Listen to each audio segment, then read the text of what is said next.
Here she shames Gabbie for harassing an alleged minor on a forum. She was like, she was like harassing a 12-year-old like recently. But she herself has a history of harassing minors. One case in which one of the minors begged and pleaded to be left alone. I'm just going to say, Trisha Paytas, like, this is not, sorry, just, you have been completely rude to me multiple times, saying she doesn't have a personality, she can't dance, she's basic, like, you have your own problems, please stop worrying about mine. And that's all I have to say on that. Quite honestly, I just, like, please stop talking about me. You're not a very nice person. And instead of stopping, like asked, she doubled down and continued to harass that minor, using the excuse that what she was doing was okay because others were being harsher. Being held accountable for your actions online, for behavior that I think is not acceptable, isn't rude. You said, Trisha Paytas, you've been rude to me multiple times. We've never met. There are people being way harsher on you. In another instance of attacking a minor, she acknowledges coming after Gabbie Hanna's high school-aged sister, laughing during her apology for it. I do apologize to your sister that I trolled on TikTok. She was really upset. She was really upset. What was the thing I did? What was her TikTok? It was something. I think you just commented something about she was embarrassing or should be embarrassed. Or no, something. She's like, I can't remember what it was. I feel bad. I don't either. I don't know how old she was. I feel bad. I'm sorry. There's not much I feel bad about. Like Cecilia, Trisha, sorry. Is that her name, Cecilia? Yeah. Because then she made like a follow-up TikTok. Oh shit! Like sometimes I truly feel bad, especially when they're like young. Like I don't know how old she is. She's like a high schooler. In another hypocritical moment, Trisha acted as if it were wrong for Gabbie to come at another channel for its low views. She shitted on a girl for having 4,000 views on her video when her podcast gets 20,000 views. I'm like, girl, like yours is not any. Like why? But is guilty of doing the same exact thing to multiple smaller channels. I called out this commentary channel that has like literally 2,000 views every video or whatever. There's a lot of drama channels that have like 2,000 views a video. There's not whatever. On the last episode of Frenemies, she accused Gabbie Hanna of starting the herpes rumor about her. Over me doing a video saying, Gabbie, I don't have herpes, you're a psycho, leave me alone. Like, that's the video. That's all I said. She started the rumor about me, and that's why it's so frustrating. But she knew that wasn't true, because she herself admitted in a prior episode that it was Shane who started the rumor, which she heard from multiple other people. Not to bring it all the way back, but I've always heard, like, Gabbie Hanna had said that he was the one that told her I had herpes. So why would Shane tell her that? Because they were really close at the time that I was, like, in the, whatever, David's friend group and whatever, and him and Gabbie were close, and like, so I've heard it from other people, and I'll just say that, like, other YouTubers that were mutual friends of us also said Shane talked shit about me, and I never wanted to believe it. And on the subject of the herpes rumor, she claimed that Gabbie's Instagram story about the herpes came before her video where she exposed Gabbie for it.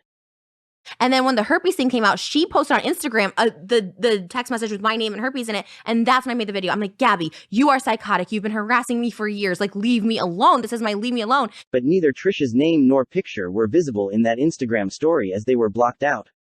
At best, the internet had only guessed that it was Trisha, which Trisha confirmed by posting her expose video on Gabbie shortly after where she addressed the herpes situation.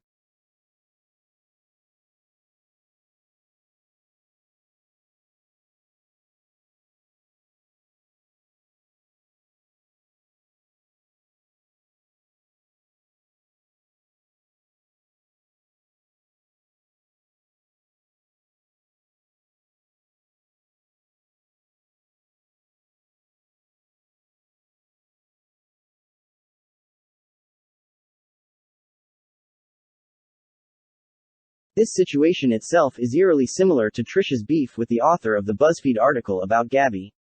Trisha claims she never mentioned the author of the article on Twitter by name, but she publicly spoke out against her first, drawing attention to the author whose name was publicly attached to the article. And I didn't even mention her on Twitter, the author. The author inserted herself. So, like, that at mention, I never at mentioned her. I just said, like, whatever. And then she inserted herself and said some bullshit tweet. But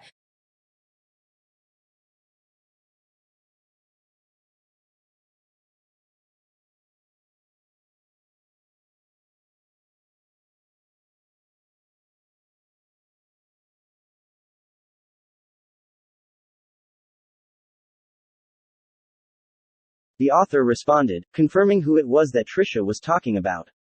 Which was public information anyway, since the author's name was clearly on the already published article.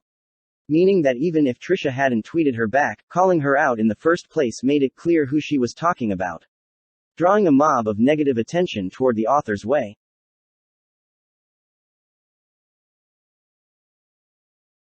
Which Trisha ensured by publicly stating that the author had triggered and traumatized her.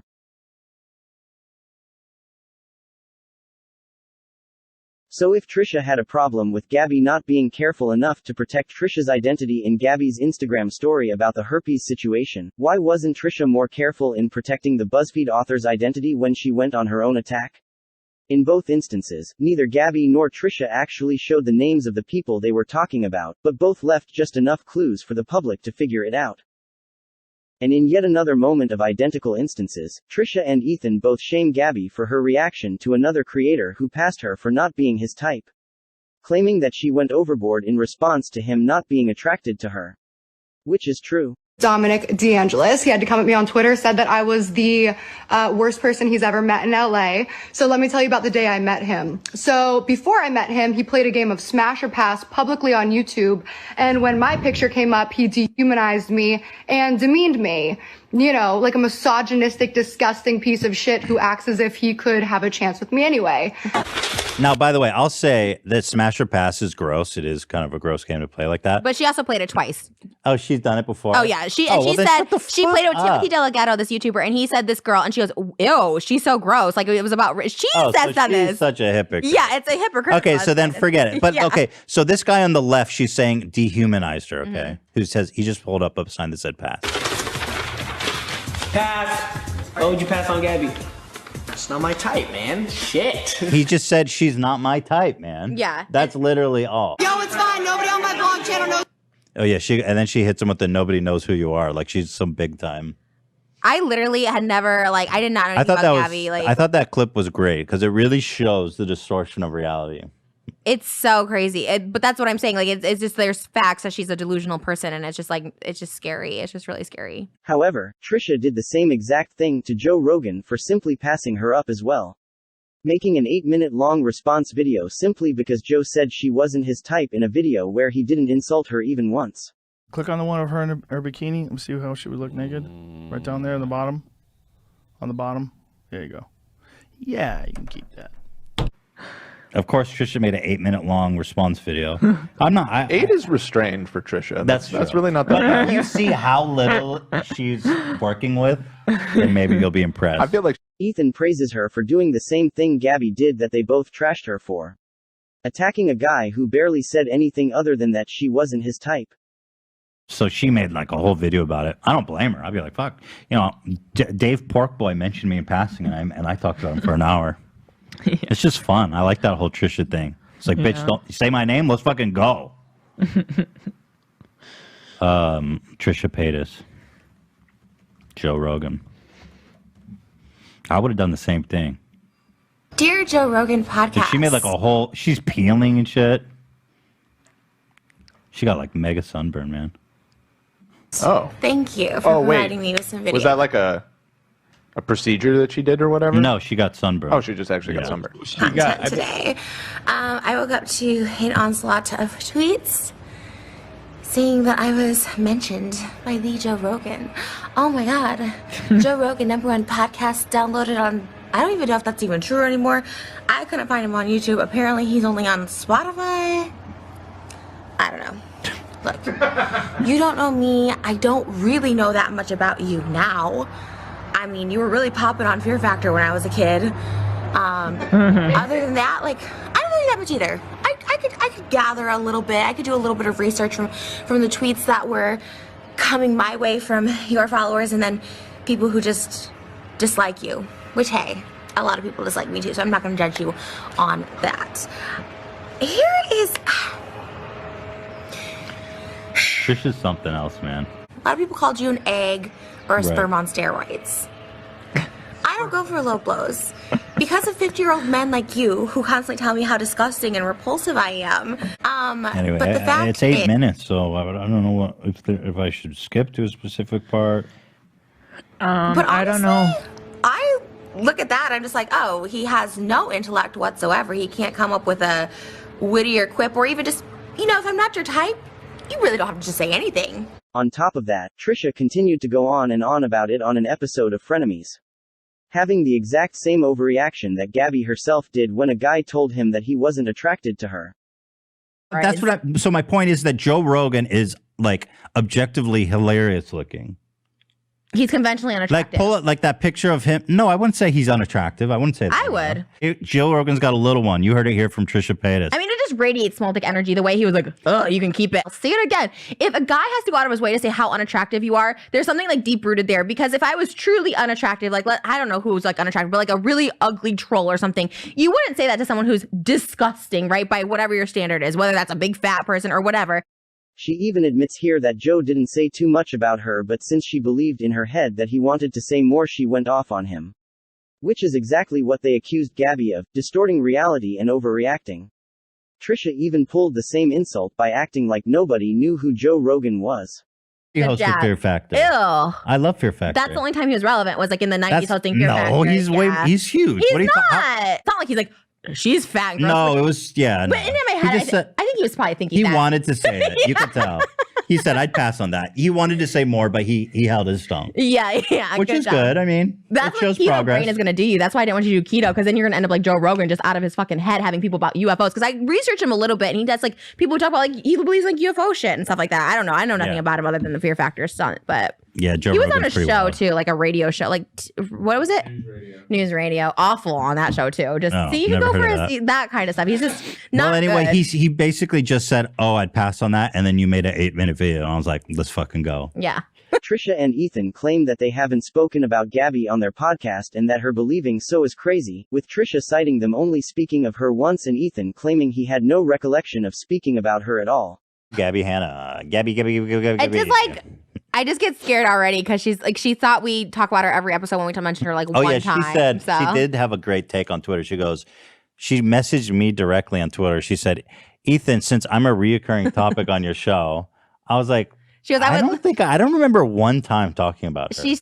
But here they are in episodes number 3, 4, 5, 8, 10, 15, 16, 17, 22, 27, 29 and 33, bringing her up in some capacity unprovoked. Who do you currently hate on YouTube the most? Oh my God, wait, what? Oh, easy. Who do I hate, babe? Oh, you're going to get me in trouble. Hannah, it's Hannah. Hannah, yeah. I don't understand this drama with you and Gabbie Hanna. She's like irrelevant. So I don't even want to talk about her because she gets like no views. Like, what's even the point? We're like the two like losers that have been on YouTube for so long, just going at it and not getting views for drop. Why do you guys hate each other so much? The only reason I hate, the only reason I disliked her from the beginning was she like wanted to be my friend. I finally had to tell her, hey, you told my boyfriend I had herpes. When I didn't, she told Jason I had herpes like before I even knew her. And then he didn't want to like fuck me for a long time. And then he's like, oh, but Gabbie said, I was like, what? Yeah, a couple weeks ago.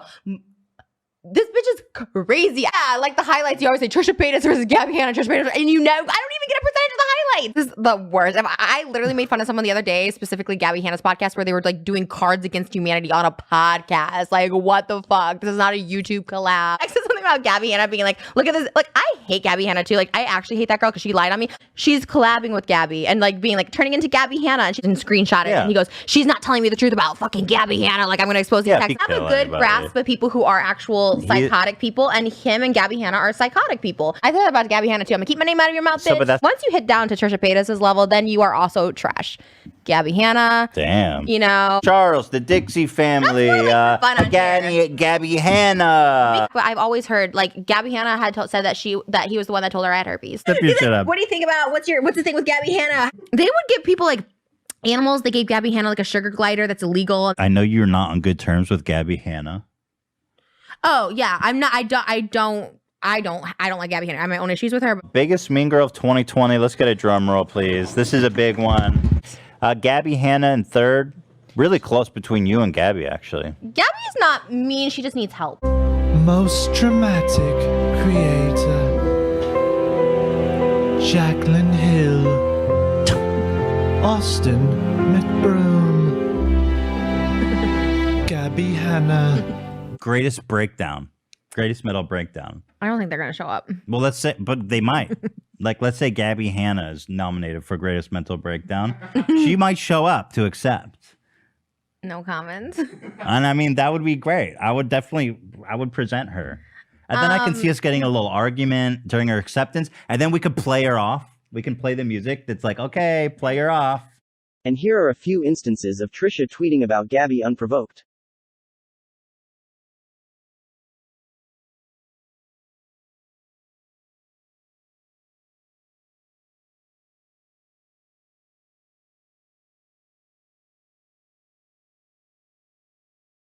She talks about how Gabbie is obsessed with her, but has brought Gabbie up in multiple episodes and in multiple tweets without provocation.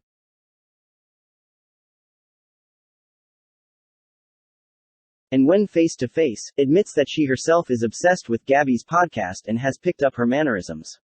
A woman she has claimed this whole time terrifies her. Oh my god, it's so funny in person to be here.